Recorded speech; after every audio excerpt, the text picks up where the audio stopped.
ng ating makabuluhang kwentuhan. Kayang Jayas na!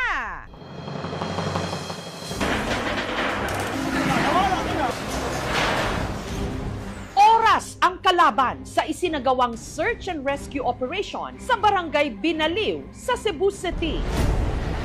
Ang kanilang hinahanap, ang tinatayang 50 taong natabunan ng gabundok na basura. Hapon kasi nitong Huwebes, ang tambak ng basura sa Binaliw Landfill. Ay! Pahawa na mo! Gumuho! Ang ba, naka-cut ka sa tuba?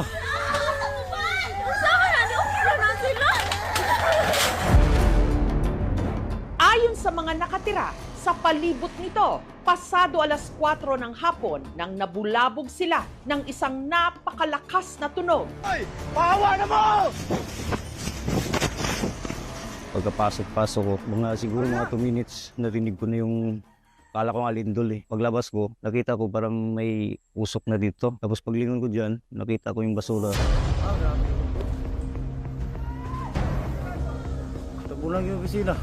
Ang basura rumagasa papunta sa opisina at production facility na nasa paanan lang ng landfill. Kaya ang mga istrukturang ito bumigay. Hoy!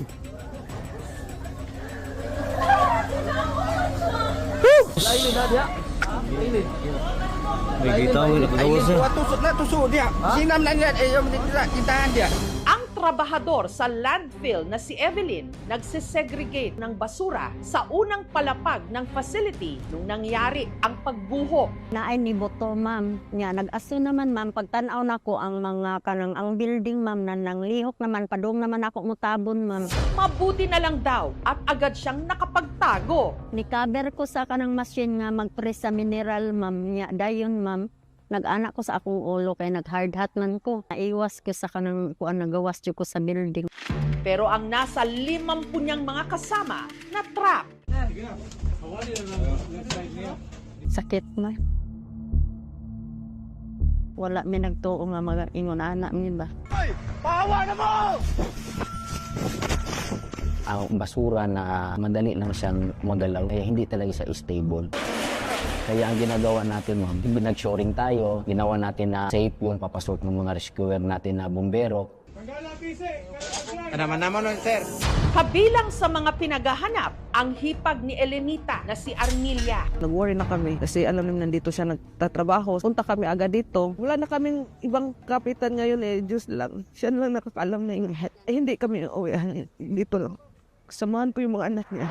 Ang rescue operation, pahirapan. Unstable. Saka ngayon paggalaw pa kasi, kaya na-stop yung ginawa natin na rescue operation.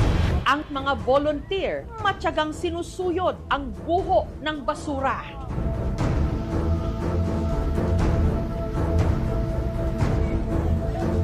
Hanggang may paisa-isa silang na-rescue na biktima na agad isinugod sa ospital. Pero ang isa sa kanila, idineklara ring death on arrival. Luzon, Visayas, Mindanao, tutok na, Kayang Jayas na!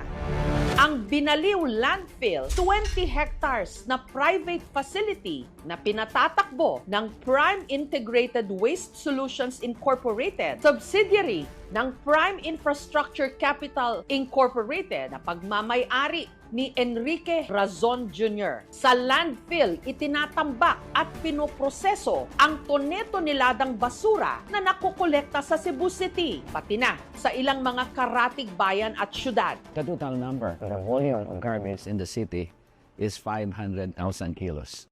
Meron ditong MRF o Materials Recovery Facilities kung saan sinusubukang isegregate ang mga basurang nabubulok sa mga recyclable o mapapakinabangan pa. Pero dahil hindi raw lahat ng basura nasasala, marami sa mga ito ibinabagsak na lang sa malaking tambakan. Sa palibot naman ng landfill, nakatindig ang halos 20 mga bahay. Ko diri kay dugay ang tanang ko diri. Dugay-dugay na, pag-abli. Puris yung kayong basura diri na mo, kay baho man. Dati, ganda ng lugar namin. Diyan, mga kakawayan yan eh. Ngayon, mabilis lang silang magkasakit. Sipon, ubo. Talagang araw-araw mo yan, maaamoy yung baho na yan. Hindi maayos yung pagkakapile nila ng basura sa taas. Yun ang talagang malaking contribution kaya nagiging ganyan ang nangyayari. What was their point of view? There's no other landfill that is accredited in the city of Cebu. Now, we're going to say na nababayaan sila. This is what we're trying to do. Maka-understand sila and what we can do to at least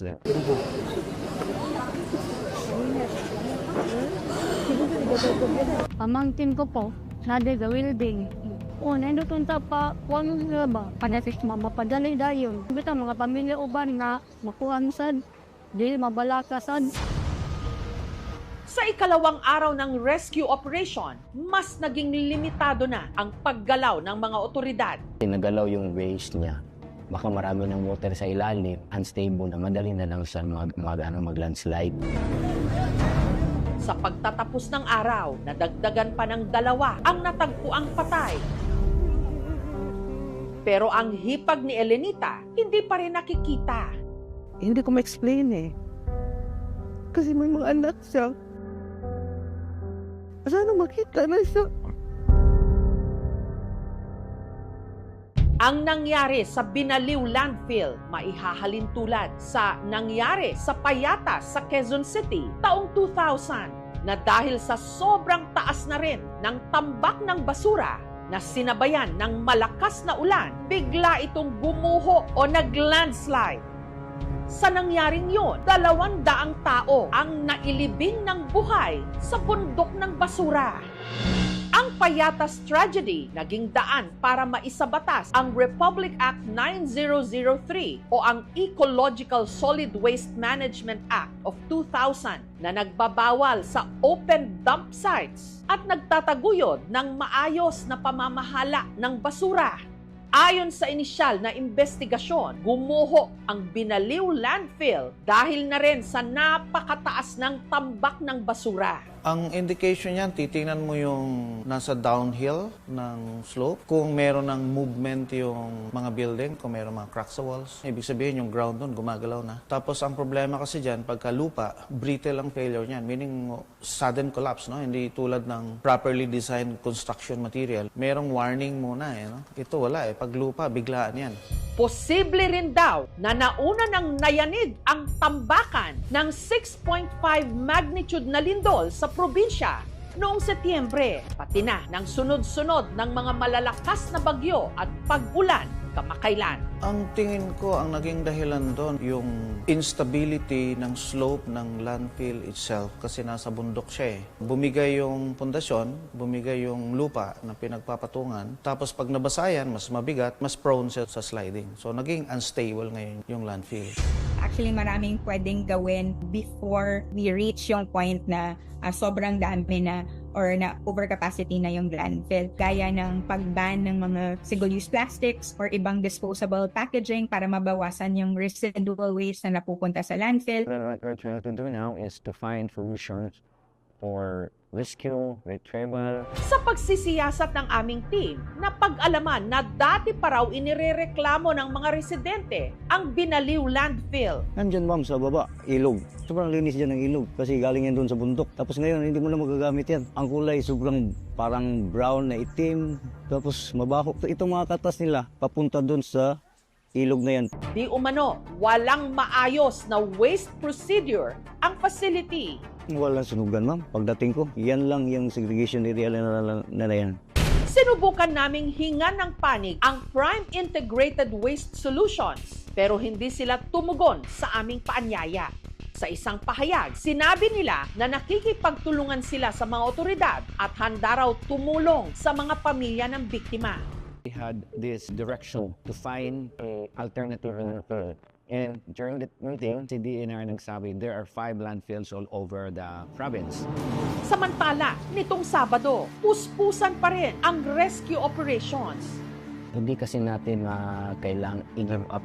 Kasi may mga status doon naman talaga na kahit more than 24 hours, mayroon pang nare-rescue. Kaya until na hindi natin nagawa lahat ng effort natin na ibigay doon sa pag-rescue, hindi tayo magsabi na stop na. Samantala, si Elenita, matyaga pa ring hinihintay ang kanyang hipag na si Armilia. Pero hindi pa rin nila ito nakikita.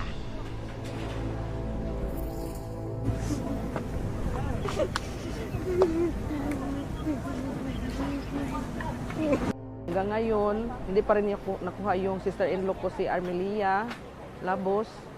Pero sana makuha na siya ngayon. Hoping kami talaga na makuha siya ngayon. Wala na sigurong masasaklap pa sa tadhanang matabunan ka ng basura. Sa trahedyang ito, hindi lang basura ang gumuho. Pati na ang buhay at kinabukasan ng mga namuhay rin sa basura. Sa basura na nga nabuhay, sa basura pa rin ba mamamatay? Patay sila.